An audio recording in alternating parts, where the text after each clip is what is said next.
Mari kita sama-sama buka firman Tuhan kita akan belajar sama-sama lebih detail. Oke. Di Filipi pasal yang ketiga, ayat yang ke-13, ayat yang ke-14. Di bulan pertama di mana kita harus punya visi, punya tujuan, punya goal, punya target yang harus kita capai. Saya mau mengajak setiap Bapak Ibu Saudara untuk membuka firman Tuhan di Filipi 3 yang ke-13 sampai 14. Hari ini saya tidak siapkan PowerPoint karena saya pikir tadi jumlahnya small, jadi udah aja. Pikir udah nggak usah pakai PowerPoint, oke? Nah, boleh dibantu media, boleh ditampilkan Filipi ayat yang ketiga, ayat yang ke-13 sampai ayat yang ke-14, dan nanti siapkan Filipi 3 ayat yang ke-10 untuk kita pelajari apa yang dimaksud di 13 dan 14. Kita akan belajar sama-sama. Oke, bilang kiri kanannya, hari ini saya mau belajar banyak. Yes, oke, hari ini kita belajar banyak ya. Ya, Filipi 3 ayat 13 sampai 14 kita akan baca sama-sama firman Tuhan. Di sini dikatakan demikian. Saudara-saudara, aku sendiri tidak menganggap bahwa aku telah menangkapnya. Tetapi ini yang kulakukan, aku melupakan apa yang telah di belakangku dan mengarahkan diri kepada apa yang di hadapanku dan berlari-lari kepada tujuan untuk memperoleh hadiah, yaitu panggilan sorgawi dari Allah dalam Kristus Yesus. Yang percaya katakan amin. Nah, firman Tuhan ini dibuka dengan sebuah kalimat gini. Saudara-saudara, aku sendiri tidak menganggap bahwa aku telah menangkapnya. Kalau kita baca sekilas, mungkin kita gak akan terlalu ngerti ayat ini. Karena waktu saya baca juga ini maksudnya apa sih? Aku sendiri tidak menangkapnya. Apa ini maksudnya? Aku sendiri tidak menganggap bahwa aku telah menangkapnya. Tapi ini yang kulakukan. Aku melupakan apa yang telah di belakangku dan mengarahkan diri kepada apa yang di hadapanku. Apa ya maksud dari aku sendiri tidak menganggap bahwa aku telah menangkapnya? What is the meaning of this statement? Saya coba cari. Coba cari deh dalam terjemahan yang lain. Dalam terjemahan bahasa Inggris. Saya jadi lebih cepat nangkep ya. Karena bahasanya lebih mudah untuk dimengerti. Nah, di terjemahan di New Century Version NCV dikatakan begini. I know that I have not yet reached that goal. Wow. Jadi saudara-saudara, bahasa sehari-harinya kalau dalam terjemahan New Century Version dibilang begini. Saudara-saudara, bahasa Indonesia, aku sendiri tidak menganggap bahwa aku telah menangkapnya. Tapi dalam terjemahan New Century Version dikatakan begini. Saudara-saudara, I know, saya tahu bahwa saya itu belum mencapai target itu. Saya itu belum mencapai apa yang menjadi tujuan. Saya belum berhasil melakukannya. Di dalam terjemahan New Living Translation dikatakan begini. I have not achieved. Saya belum berhasil untuk achieve, untuk mencapai, ya, these things. Bahkan katakan begini. I don't mean to say that I have already achieved these things. Jadi dalam bahasa sehari-hari gini. Saudara, bukan maksud saya kalau saya menyampaikan hal ini, kira-kira begitu ya. Itu bahasanya Rasul Paulus. Jadi bukan berarti kalau saya menyampaikan hal ini, it doesn't mean bahwa saya itu telah mencapainya. Belum. Saya itu belum mencapainya. Saya itu belum berhasil. Saya belum, bahkan dikatakan di sini dikatakan or I don't mean to say that I have already reached perfection. Wow, berarti begini, belum sempurna sih belum. Untuk mencapai tujuan itu aja aku belum berhasil dan aku masih jatuh bangun. Tapi keren, firman Tuhan di sini kan dibilang begini, aku melupakan apa yang telah di belakangku. Tetapi ini yang kulakukan. Aku melupakan apa yang telah di belakangku dan mengarahkan diri kepada apa yang di hadapanku dan berlari-lari kepada tujuan. Ternyata kata berlari-lari diterjemahkan I keep trying to reach. Wow, saya terus mencoba. I keep trying to reach. Saya tekun mencoba. Saya konsisten mencoba terus. Walaupun gagal, coba lagi. Walaupun gagal, coba lagi.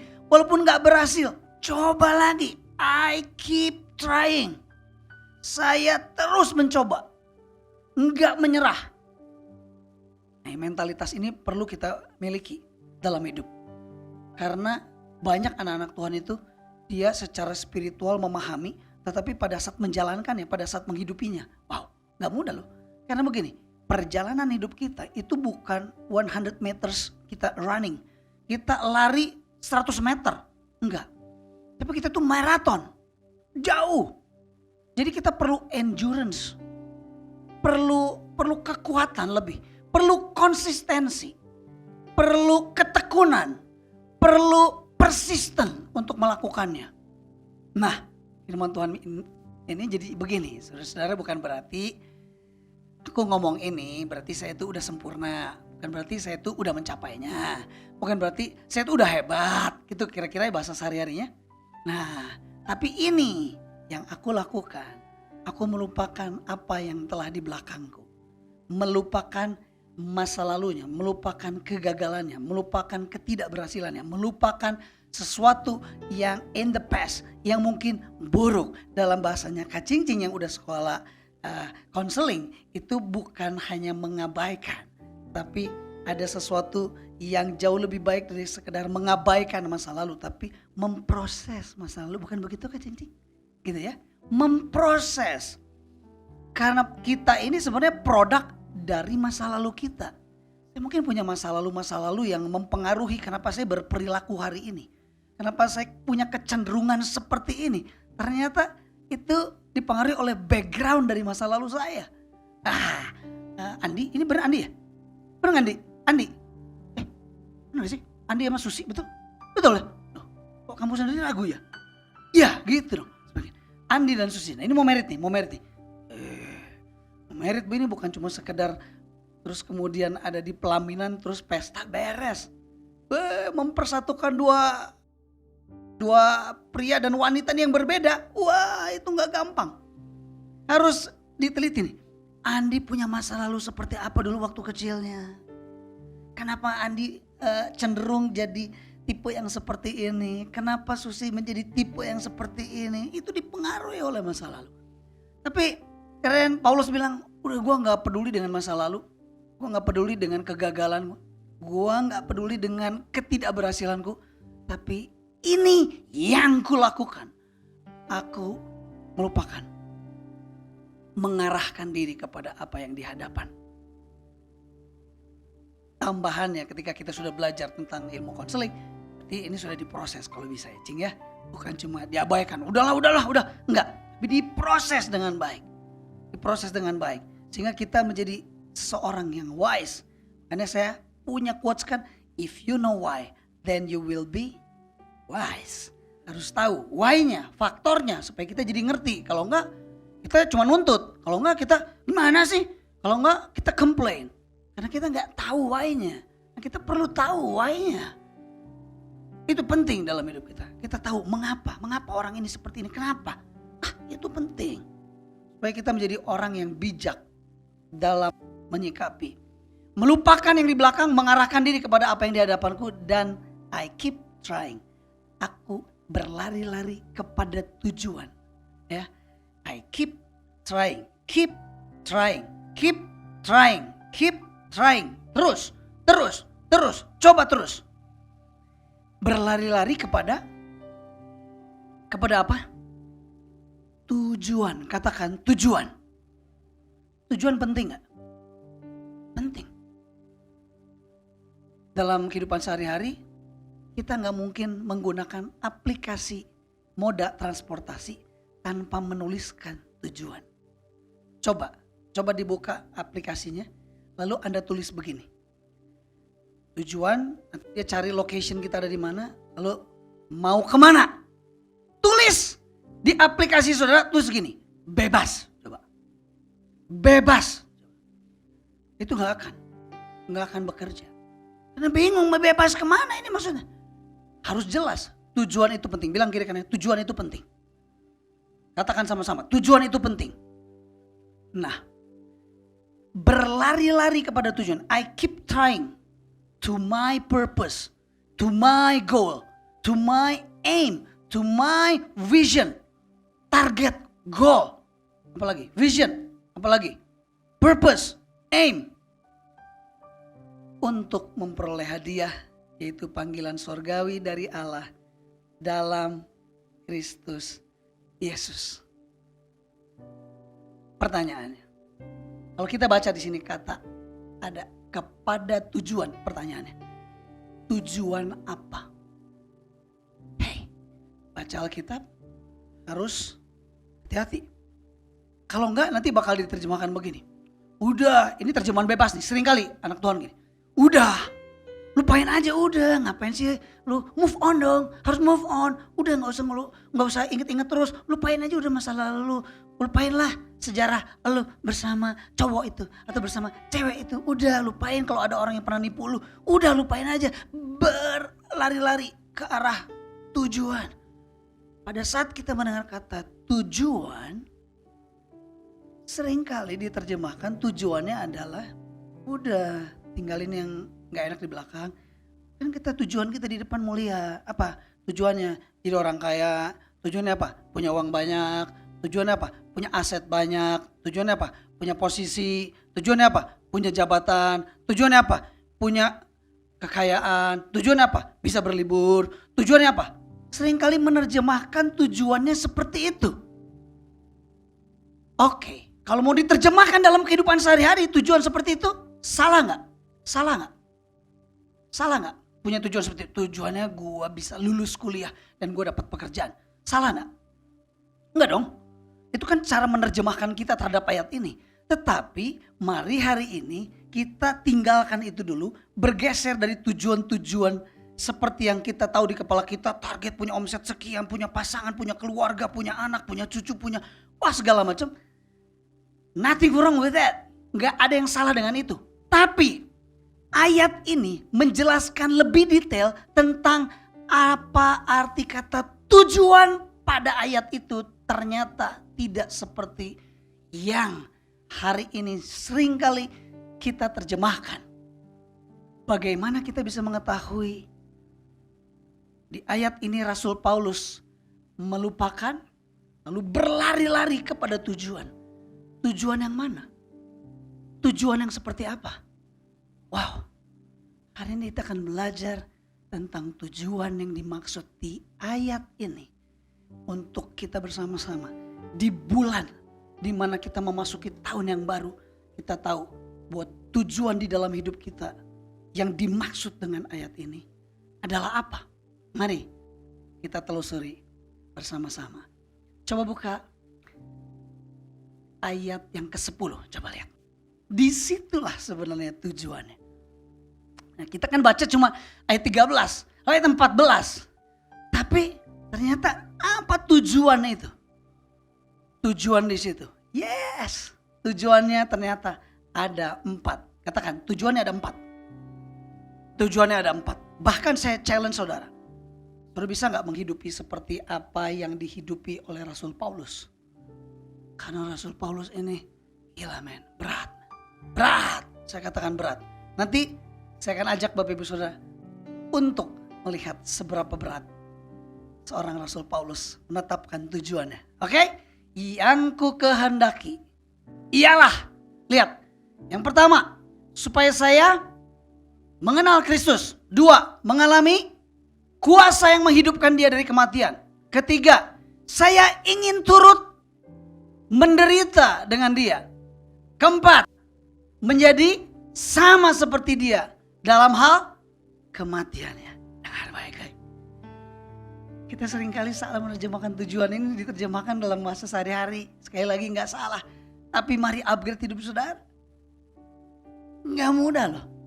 Karena ternyata aku berlari-lari kepada tujuan. Karena di situ dikatakan yang ku kehendaki.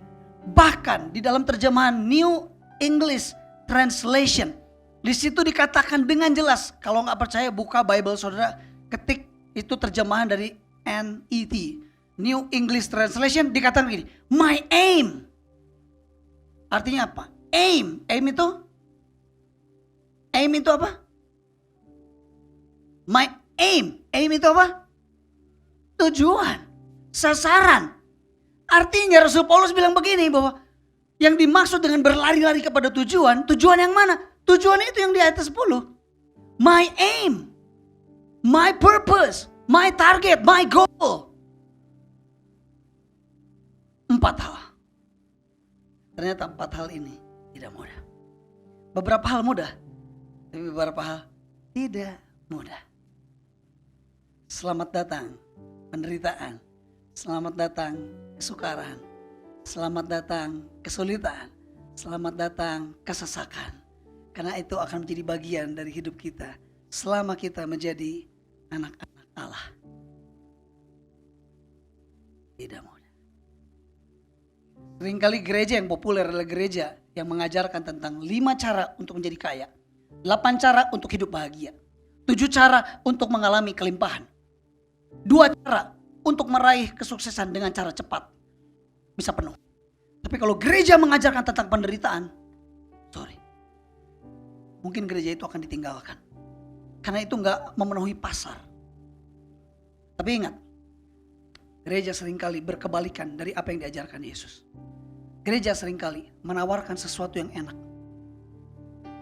Padahal Kristus dari awal, ketika dia mencari murid-muridnya, dari awal, Yesus sudah berkata gini, kalau kamu mau mengikut aku, sangkal diri, pikul salib di depan. Bayar harga tuh di depan. Kalau kita enggak, dikasih dulu yang enak-enak, ntar bayar harga di belakangan.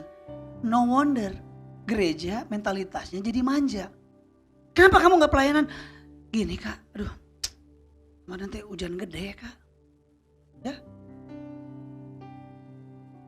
Kenapa kamu enggak datang ibadah? Guguk saya teh mati kak. Ya saya ikut upacara penguburan guguk saya. Jadi saya enggak bisa.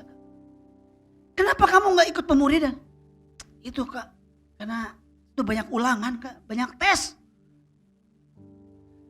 Mentalitas kita menjadi mentalitas yang manja, bukan mentalitas yang bayar harga. Padahal ikut Yesus bayar harga loh. Siapa bilang ikut Yesus enak? Ikut Yesus bayar harga. Barang siapa yang mau mengikut aku, ingat, sangkal diri, pikul salib. Sangkal diri itu menyalipkan kesombongan kita. Menyalipkan rasa kemampuan kita, keberhasilan kita, hebatnya kita, gagahnya kita. Hari ini, lihat, yang ku kehendaki. Artinya begini, my aim, tujuan saya, sasaran saya dalam hidup saya adalah 4 hal ini. Wow, yang pertama, to know Christ. Katakan, to know Christ. To know Christ itu artinya begini, mengenal, mengetahui Kristus lebih dalam. Kira-kira pertanyaannya, tanya, kira-kira mengenal Kristus gampang apa susah? Lihat nih, mengenal Kristus gampang apa susah? Gampang ya? Gampang. Oke, baca Alkitab, oke gini Kristus itu. Baca kisah hidupnya, oh begini toh hidupnya. Saya jadi bisa mengenal Tuhan saya. Oh Tuhan saya itu cara-caranya tidak terselami, jalan-jalannya tidak terselami. Oh Tuhan saya itu punya waktu yang berbeda ternyata ya. Baca Alkitab, beberapa di antara kita bagus, keren banget tuh. Katanya sudah membaca sampai kitab Keluaran di bulan ini.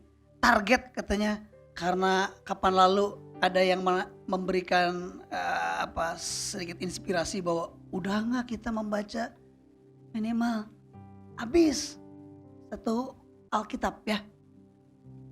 Ikutan di aplikasi Bible ada, Alkitab ada, itu ada tuh baca. Ada yang sudah ikutan.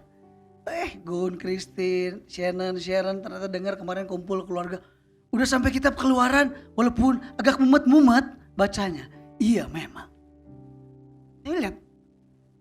Dari situ nanti kita akan belajar bagaimana cara Tuhan bekerja. Bagaimana cara Tuhan menjadikan langit dan bumi. Bagaimana nanti sampai di perjanjian baru kita lihat bagaimana kisah hidup Yesus. Mudah? To know Christ? Mudah? Mudah. Aplikasi banyak. Oke? YouTube juga ada. Apalagi Google juga ada. Is it easy? Easy lah ya. Asal mau aja niat belajar. Baca. Oke gini. Renungan tiap hari kita tahu, oh ini firman Tuhan buat saya. Oh Tuhan tuh begini cara kerjanya. Oh Tuhan tuh begini ya ternyata cara bekerjanya. Oh aduh, bisa kita pelajari. To know Christ. Nomor 1, this is my aim. Tujuan saya. Sehingga membuat saya berlari-lari kepada tujuan itu adalah to know Christ. Untuk mengetahui Kristus. Percaya Yesus gampang apa susah? Percaya Yesus gampang? Gampang. Roma 10:9-10. Barang siapa mengakui dengan mulut, percaya di dalam hati, kau memiliki hidup yang kekal. Percaya Yesus gampang. Tapi gini, pertanyaan berikutnya. Mempercayakan sesuatu kepada Yesus gampang? Gak mudah lah. Gak mudah lah. Aduh gimana hidup gue gini. Tapi kata Tuhan gini. 1 Petrus 5:7. Serahkanlah segala kekhawatiranmu kepadaku. Sebab aku yang memelihara hidupmu. Mau gak menyerahkan masalahmu kepada Kristus? Belum tentu. Karena kita cenderung gini. Percaya ada Tuhan. Percaya pada Tuhan. Tapi belum tentu bisa mempercayakan pada Tuhan. Tuhan bilang begini. Kasih ke gue masalahnya. Tapi emang Tuhan sanggup gitu? Makanya gak diserah-serahin kan? Visi, mimpi, tujuan, target, apalagi?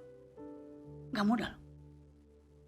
Percaya Tuhan jauh lebih mudah daripada mempercayakan hidup kita kepada Tuhan. Atau mempercayakan target-target kita kepada Tuhan. Mempercayakan sesuatu yang kayaknya harus gue yang melakukannya ini. Gak bisa. Kata Tuhan, serahkan. Menyerahkan aja gak mudah. Pernah mendengar kata overthinking? Pernah mendengar overthinking? Sering ya? Tuhan bilang begini, serahkan sama gue. Ternyata gak mudah loh. Bisa lo menyerahkan sama Tuhan? Udah gak usah dipikirin. It's my part. Enggak, tetap terus dipikirin. Jangan dipikirin, tetap dipikirin. One day ada sebuah momen di mana begini, kata Tuhan, serahkan sama gue. Tetap dipikirin. Mau gak mau. Mungkin Tuhan akan bilang begini. Yaudah, kalau memang lu merasa mampu, jadinya yang malu sendiri. Lu pengen tahu hasilnya gimana? Kita sering mendengar bahwa ketika Tuhan turun tangan, kita yang lepas tangan dong. Tapi ketika kita turun tangan, Tuhan yang lepas tangan. Ya sok, cobain aja. Coba malu. Hasilnya gimana? Come on. Overthinking. Kamu udah, Tuhan bilang, serahkan. To know Christ. Mengenal dia lebih dalam. Berapa banyak di antara kita mengalami sesuatu yang gak enak dalam hidup kita, di mana kita gini, gua gak ngerti kenapa ini harus terjadi dalam hidup gua. Kenapa ini harus terjadi dalam hidup rumah tanggaku? Kenapa ini harus terjadi dalam bisnisku? Kenapa ini harus terjadi dalam hubungan-hubunganku? Kenapa ini harus terjadi di gereja ini? Kenapa ini harus terjadi di dalam keluarga ini? Kenapa ini harus terjadi di perusahaan gua? Kenapa ini harus terjadi di dalam karir gua? Why? Gak tahu. Tapi justru disitulah kita mulai belajar untuk mengenal bagaimana cara Tuhan. Mengenal bagaimana jalan-jalan Tuhan. Mengenal waktu Tuhan. Waktu Tuhan pasti yang terbaik. Walau kadang tak mudah dimengerti. Lewati cobaan, Lihat, lagu ini mengajarkan kepada kita untuk ini. Belajar percaya karena waktu Tuhan berbeda dengan waktu manusia. Nggak bisa, tapi gue mau. Gak mudah kan ternyata. So tujuan yang pertama adalah to know Christ. Yang kedua, di sini dikatakan mengenal Dia dan mengenal kuasa kebangkitannya. Ternyata di terjemahan New English Translation bukan mengenal kuasa kebangkitannya, bukan. Tapi dikatakan experience the power of Christ. Mengalami kuasanya. Pertanyaannya, mudah apa sulit mengalami kuasanya? Gimana? Mudah apa sulit mengalami kuasanya? Elia, mudah apa sulit mengalami kuasa Tuhan? Mudah apa sulit? Nah, apa-apa, tiap kita kan beda. Mudah apa sulit? Tuhan, saya tuh gak tahu harus gimana lagi Tuhan. Serahkan nama Tuhan ya, udahlah aku udah menyerah Tuhan. Lalu Tuhan turun dengan kuasanya, mengerjakan sesuatu yang lebih more than we can imagine, more than we can do. Dengan kuasanya tiba-tiba gila, yang menurut gue impossible jadi possible. Kira-kira mudah gak kita mengalami itu? Sulit ya? Sulit. Mudah gak kita mengalami ketika kita dalam keadaan putus asa, gak tahu lagi harus kemana, terus kemudian oke Tuhan, saya serahkan nama Tuhan. Lalu Tuhan turun dengan kuasanya dalam hidup kita. Kita mengalami. Mudah apa sulit? Mengalami kuasanya, mudah apa sulit? Mudah? Beberapa mengatakan mudah, beberapa mengatakan sulit.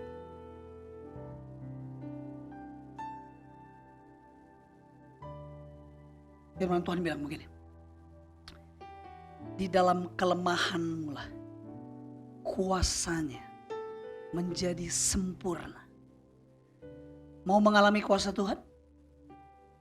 Mau? Bukan mengenal kuasa kebangkitannya, tapi experience the power of Christ. Yang pertama tadi apa? To know Christ. Mengenal Kristus. Yang kedua, experience the power of Christ.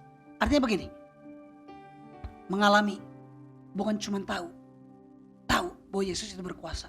Tahu bahwa Yesus itu sanggup melakukan hal-hal yang more than we can imagine.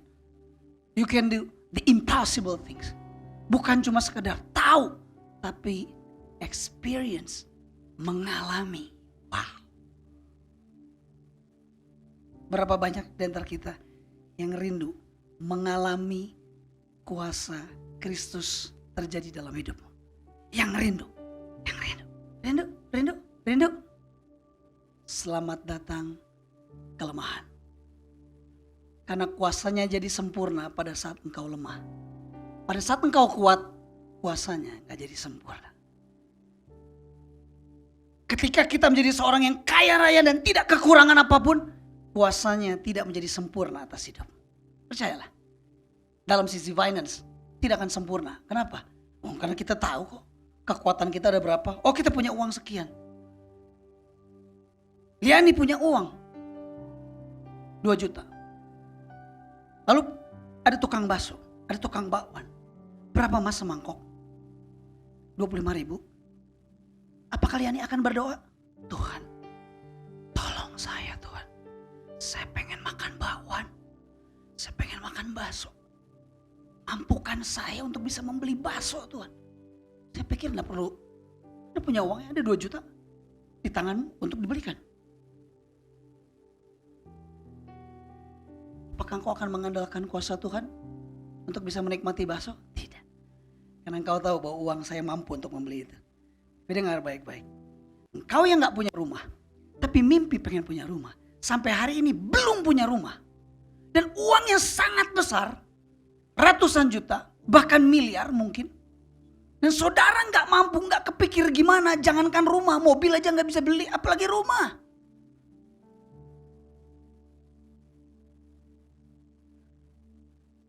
Ingin merasakan kuasa Tuhan sempurna dalam hidup kita. Kenapa Tuhan izinkan kelemahan terjadi dalam hidupmu? Kenapa Dia izinkan ada penderitaan dalam hidupmu? Kenapa Dia izinkan engkau mengalami kesulitan dalam hidupmu? Karena Dia mau kuasanya menjadi sempurna di dalam hidupmu. Rasul Paulus tujuannya bukan punya uang banyak, bukan punya posisi, jabatan, kekayaan, harta benda. Enggak. Rasul Paulus katakan bahwa yang kukehendaki, my aim is to know Christ. Yang kedua, experience the power of Christ. Mengalami kuasa Kristus. Saya beritahu kepada saudara, untuk mengenal Kristus dan mengalami kuasanya mudah. Jauh lebih mudah daripada dua hal berikutnya. Itu yang pertama. Yang pertama apa tadi? To know Christ. Yang kedua, experience the power of Christ. Yang ketiga adalah di sini dibilang apa? Itu gak mudah. Gila, Rasul Paulus bilang gini, I want to suffer with Him. Wow. My aim, my purpose, tujuan saya adalah saya ingin menderita bersama dengan Kristus. Sedap. Gila, gak mudah loh. Karena tidak ada orang di bumi ini mostly yang punya tujuan gini. Apa resolusi tahun 2023? Saya ingin menderita bersama Kristus. Sedap. Gak ada. Coba lihat wajahnya, coba lihat wajah kiri kanan. Ada yang berani bilang, saya mau menderita bersama dengan Kristus. Mikir-mikir dulu. Katakan, saya mau mengenal Kristus. Semua dengan lantang bilang, saya mau mengenal Kristus. Suaranya keras. Saya mau mengenal kuasanya. Semua jemaat katakan, keras suaranya. Saya mau mengenal kuasanya. Yang ketiga, sama-sama katakan dengan suara keras, saya mau menderita dengan Kristus. Belum tentu. Suaranya makin kecil. Tapi aneh, kita tuh selalu ingin merasakan kuasanya, tapi kita gak mau penderitaannya. How come?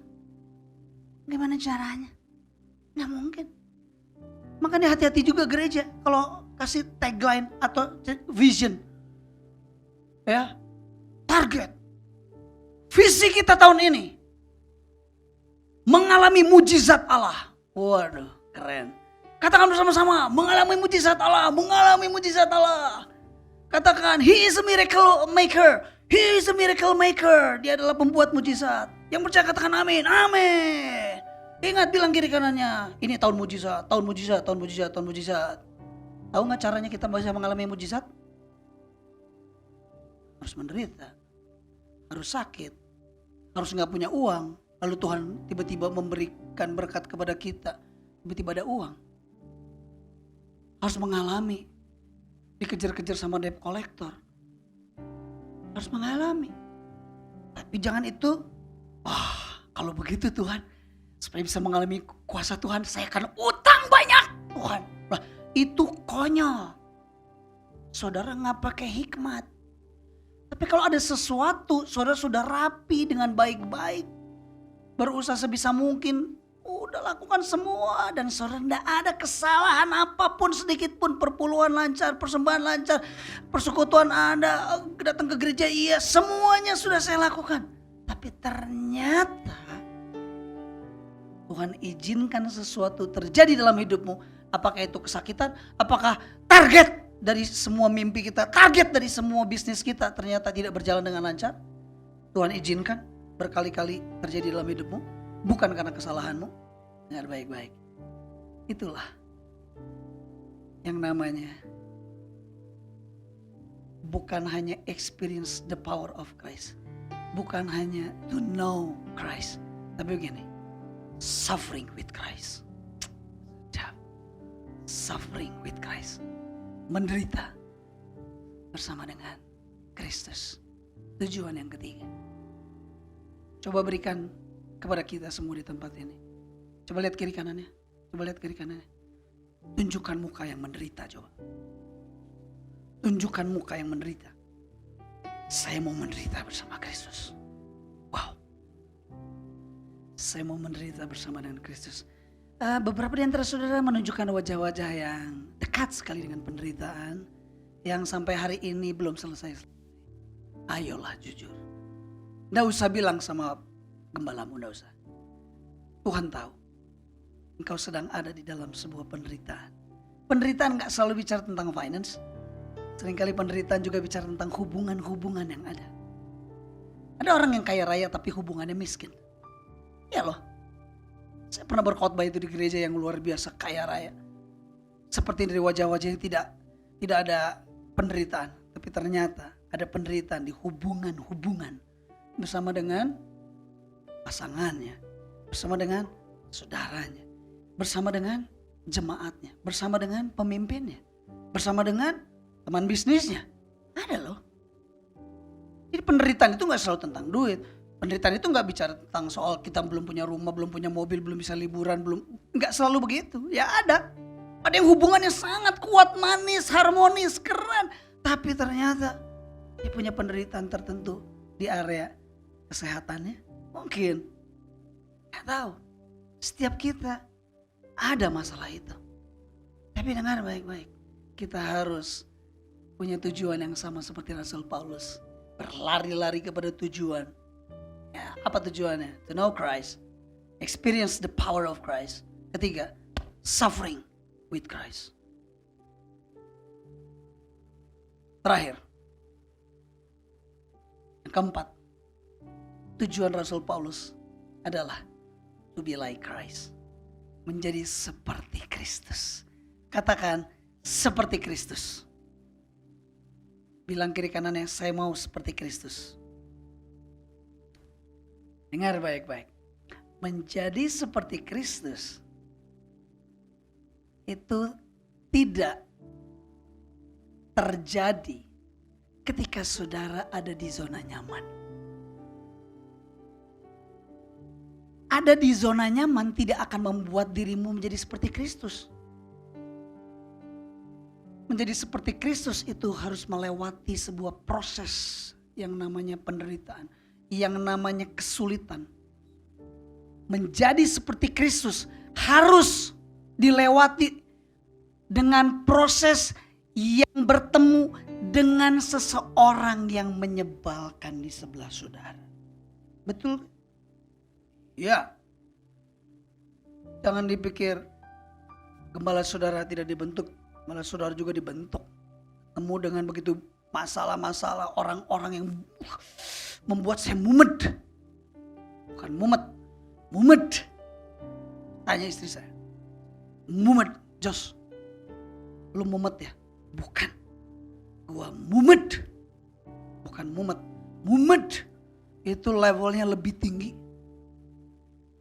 Waduh. Ada banyak hal. Ada banyak hal yang menggoda saya untuk ini. Udah berhenti aja. Toh lu gagal kan? Lu gagal jadi pemimpin kan? Lu gagal kan? Jadi hamba Tuhan gagal kan?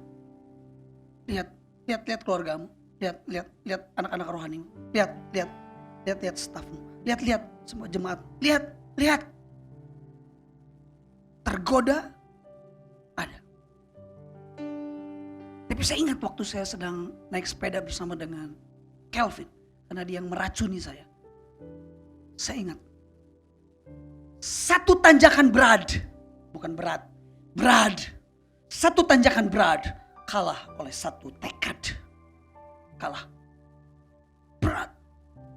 Kalah oleh satu tekad. Saya tidak tahu tekad saudara apa. What is your aim? What is your purpose? What is your vision? Apa? Apa mimpimu? Apa targetmu? Apa? Apa tujuan hidupmu? Apa? Mari di-upgrade jemaat. Jangan makan bubur terus kayak enak. Lembek. Harus makan keripik maici hari ini. Pedas. Keras. Tegas. Suffering with Christ. Kedua, to be like Christ. Dan to be like Christ seringkali Tuhan izinkan engkau bertemu dengan orang yang menyebalkan di sebelahmu. Yes. Kalau orang di sebelahmu itu adalah orang yang nyaman aja, kasih muka senyum manis, ready to serve anytime, siap menyenangkan Tuanku kapan aja. Tidak ada yang namanya Christ likeness, tidak ada, percaya. Karena kesurupan seperti Kristus dilahirkan ketika kita bertemu dengan orang yang menyebalkan. Yang engkau telah berusaha, berdoa kalau bisa wanita ini lalu dari hadapanku Tuhan. Sama seperti engkau berdoa, lalukan cawan ini. Setelah berdoa sedemikian rupa, tapi dia tidak lalu-lalu, makin bugar, makin sehat, makin jagjak, makin keren. Makin sehat. Enggak selesai-selesai. Seringkali kita berkata kepada Tuhan, lalukan. Tapi Tuhan bilang, no, lakukan. Bukan lalukan, lakukan, jalani. Bersama dengan orang yang mungkin menyebalkan, yang membuatmu menderita. Jalani. Tidak mudah. Menjadi serupa Kristus adalah ketika kita bertemu dengan orang tua yang tidak sesuai dengan harapan kita. Menjadi seperti Kristus adalah harus dilewati ketika kita memiliki anak yang tidak sesuai dengan harapan kita. Ketika kita tidak menemukan seorang pasangan yang sudah kita putuskan mau hidup bersamanya, tapi ada begitu banyak penderitaan harus dilewati bersamanya. Wow. Itu adalah proses untuk membuat kita serupa seperti Kristus. Dua hal di awal itu mudah. To know Christ and experience the power of Christ. It's so easy. Tapi the third point and the fourth point, poin ketiga dan poin keempat, it's so hard, man. Kenapa? Suffer with Christ, menderita bersama dengan Kristus. Anda harus mengorbankan banyak hal dan menjadi seperti Kristus diproses dengan seseorang yang tidak menyenangkan dalam hidup saudara. Saya akan tutup dengan sebuah kesaksian. Saya punya mami, di mana mami saya sudah Alzheimer. Jadi saya mohon maaf kalau mami saya sering colek-colek di sebelah situ. Itu anak saya, itu anak saya. Nanti bentar-bentar nanti dia ngomong lagi, itu anak saya, itu anak saya. Belum selesai khotbah nanti, kamu tahu nggak yang di depan anak saya? Itu karena mami saya udah Alzheimer. Gampang gak ngadepin orang Alzheimer? Enggak gampang. Itu salib. Suffering with Christ. Pikul salib. Suatu hari saya datang ke rumah mami saya karena saya berkunjung kepada mami saya. Ini saya ngasih tahu supaya nanti kalau ada di sini yang perasaan tante tadi udah nanya tante, ini nanya lagi. Ya, ingat. Ampuni mama saya, maafkan mami saya. Karena mami saya sudah Alzheimer. Saya datang berkunjung ke mami saya, ke papi saya. Mami saya nanya, kalau Oci dari mana? Dari gereja, Ma. Oke. Udah makan? Belum. Ayo makan. Yuk, Pak, siapin makan. Yuk kita makan. Makan. Oci dari mana? Dari gereja, mah. Yuk, Pak, doa kita makan. Nih, doa. Karena nama Yesus kami berdoa. Amin. Ayo makan. Oci dari mana? Dari gereja. Tadi udah diomongin 3 kali. Masa belum? Ya udah, pokoknya nama dari gereja, pokoknya. Udah selesai makan, ayo beres-beres. Oci mau kemana? Ini di sini aja, belum pulang. Oh, Oci dari mana? 4 kali nanya. Dari mana? Wow, itu cuma nanya dari mana loh. Gimana kalau gini? Kita udah ngasih uang, kita udah transfer ke mami. Lalu mami bilang, kapan transfernya? Belum. Udah mah, belum. Berulang-ulang harus transfer loh. Untuk menunjukkan bahwa ini. Sampai tanya tuh adik saya tuh si Ibtu. Sekarang setiap kali kalau ada momen-momen di video. Nah di video. Nah, udah ya mah. Iya. Di video.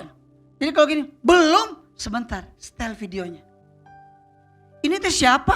Wah berat. Jangan sadar bahwa itu dirinya. Salib.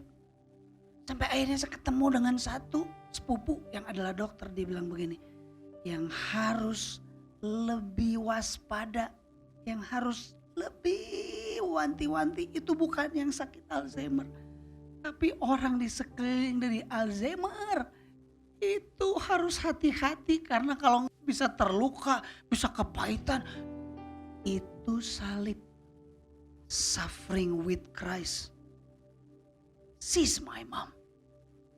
Dan saya dibentuk ujian kesabarannya. Lewat siapa? Lewat my mom. Lewat my brother. Lewat my sister. Lewat my wife. Jangan salah. Kemarin baru habis kita kunjungan, visit customer, visit klien. Pakai sepatu, ketemu klien pakai sepatu. Oh Chris, pakai sepatu. Pakai sepatu naik mobil. Tuh naik mobil. Yes. Udah gak enak pakai sepatu. Mau pakai sendal aja. Dicopot dong sepatunya. Satu, tak, set, dua, kaos kaki, buka, set, taruh, cek, satu lagi, tak, set, yes, tinggal pakai dong sendalnya, betul? Begitu mau pakai sendal, asa nggak enak ini, ada tisu basah buat apa? Ini nggak enak kan? Dilap dulu, tadi pakai sepatu. Pakai kaos kaki nggak kotor-kotor, nggak kena debu, nggak kena apa. Pakai tisu basah dilap dulu, cuman mau mendaratkan kakinya di sendal. Saudara pikir ini mah biasa buat saudara yang ngedengerinnya malah ketawa. Saya mah kaget, wah gila ini luar biasa ini standarnya. Lah kalau itu hanya diterapkan pada dirinya, nggak apa-apa. Tapi kalau saya harus menerapkan seperti itu perjuangan buat saya. Maksud saya udah itu mah kamu aja, jangan dikesayain. Karena itu salib buat saya. Tapi saya menikahi seorang wanita yang unik. Satu paket dalam hidup saya berikut dengan keanehannya itu. Buat saya, selamat datang penderitaan. Karena di dalam kelemahanlah kuasanya menjadi sempurna dalam saya. Haleluya. Haleluya. Amin. Oh kamu sih amin yang suaranya paling keras. Kamu gak ngalamin. Ih gak gampang loh. Gak gampang. Tempelkan kartu Anda.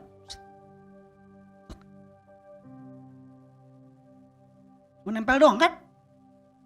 Yes. Najos. Kenapa mau diambil kartunya? Enggak, semprot dulu. Tukang parkir, rit.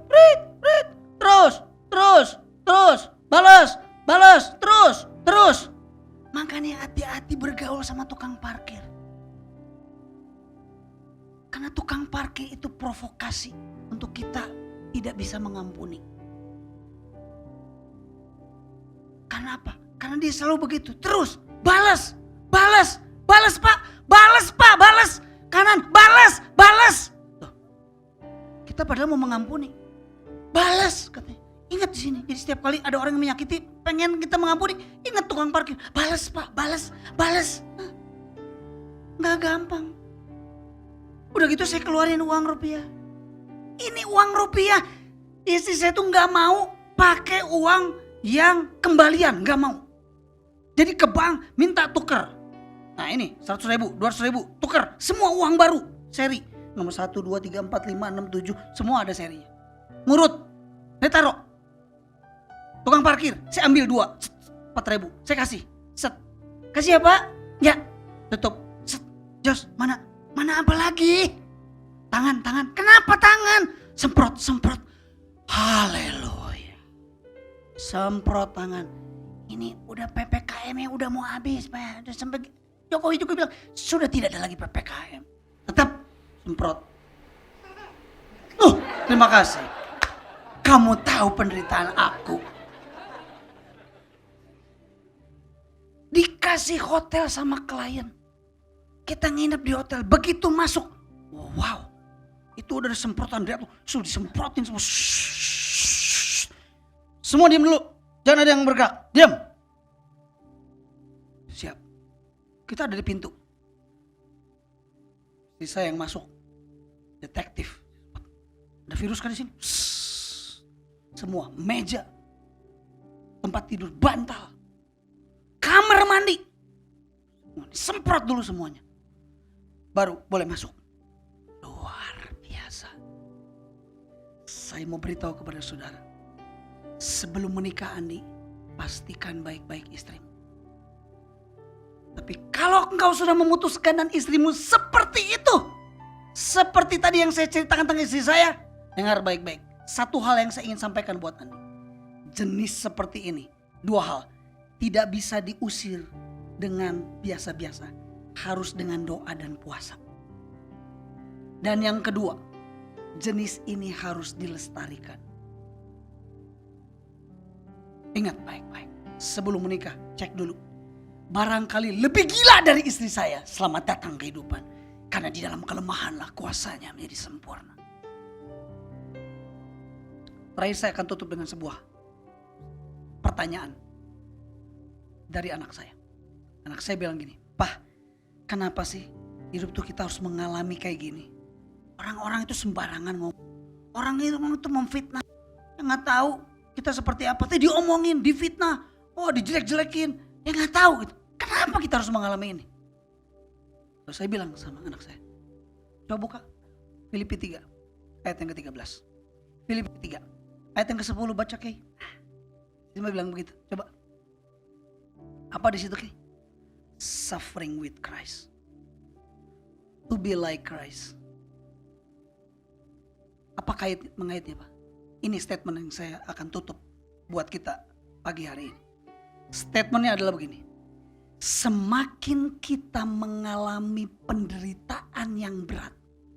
Bukan oleh karena kesalahan kita. Semakin kita mengalami difitnah.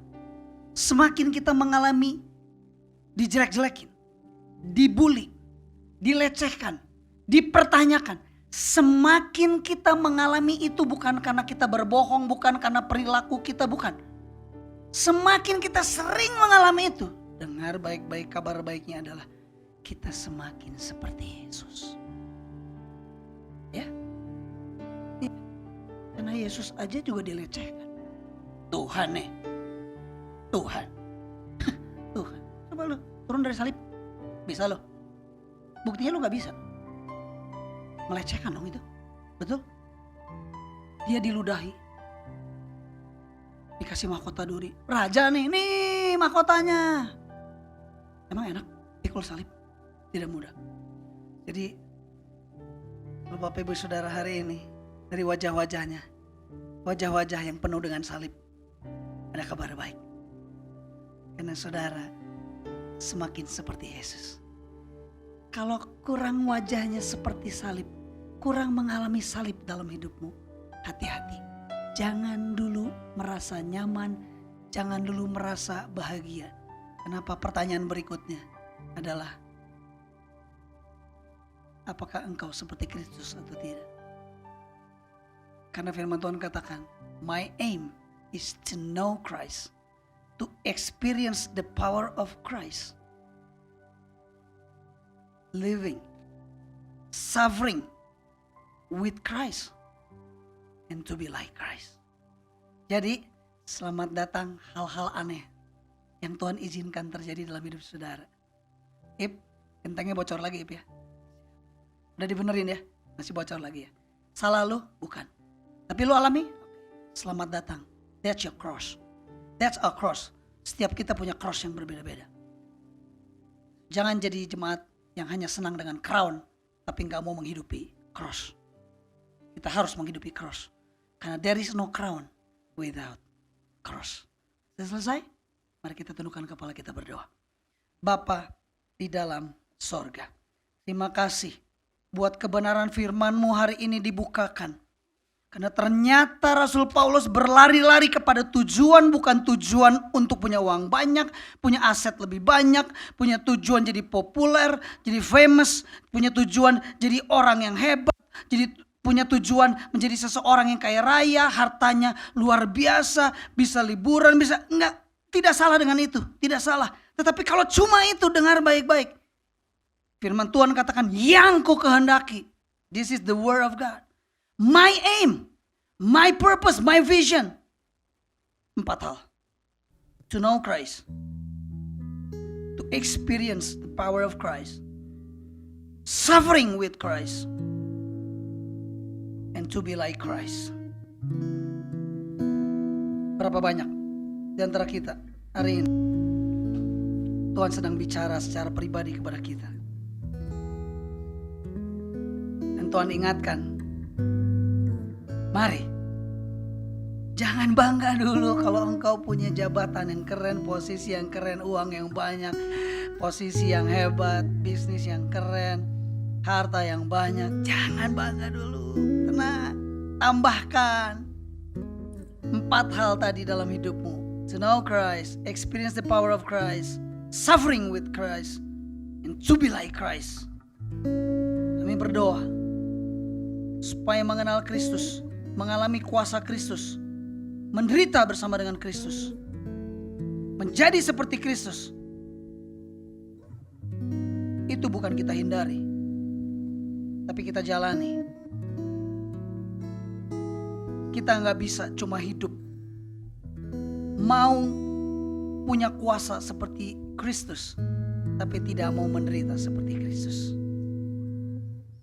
Hari ini yang mau meresponi firman Tuhan, mau berkata kepada Yesus, kepada Tuhanmu, Tuhan, 4 hal ini aku mau upgrade hidupku. Perlahan tapi pasti. Kalau aku mengalami sesuatu yang hari ini belum selesai, penderitaan yang belum selesai, masalah yang belum selesai, dengar baik-baik. Tuhan sedang memprosesmu untuk menjadi seperti Kristus. Yang mau meresponi firman Tuhan, taruh tanganmu di dada, kita akan berdoa sama-sama.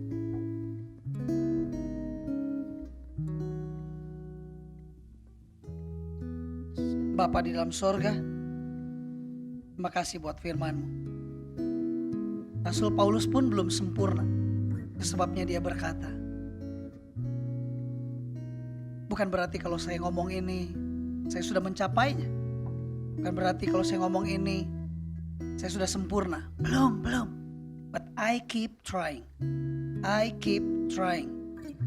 I keep running to the purpose, kepada tujuan yang sudah Tuhan tetapkan di dalam hidup. Terima kasih buat kebenaran firman-Mu. Kami tidak pernah menyesal menjadi anak Tuhan. Kami tidak pernah menyesal kalau kami harus mengalami banyak hal dalam hidup. Karena kami tahu bahwa itu alat paling keren dari Tuhan untuk membuat kita semakin sempurna, semakin seperti Kristus. Terima kasih Bapak. Di tahun ini ada berita bahwa tahun yang tidak akan baik-baik saja. No problem. Karena kami udah terbiasa.